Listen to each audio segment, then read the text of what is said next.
係周響同你睇天氣，先睇下內地嘅天氣。熱帶氣旋普拉桑喺尋晚分別喺浙江舟山市岱山縣同埋上海奉賢區沿海登陸。受佢嘅影響，上海、浙江同埋福建出現強風雨嘅天氣。咁上海東部同埋福建寧德雨勢最大，雨量超過250毫米。預測普拉桑將會轉向東北方向移動，並且喺晚間進入黃海嘅南部，同埋係稍為增強。中央氣象台預測，今日晏晝至到聽日晏晝期間，江蘇南部、上海北部同東部部分地區會有大暴雨。而截至夜晚嘅7點半，本港天氣預測係大致多雲，間中有驟雨同幾陣狂風雷暴。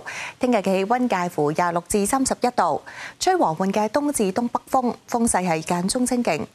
而下個星期初都有驟雨，雨勢有時較為頻密，風勢都會幾大㗎，氣温係會逐步下降。星期一同埋星期二市區最低氣温喺24度左右，而新界係再低1-2度。預測聽日嘅最高紫外線指數係6，強度係屬於高。天氣講到呢一度啦，拜拜。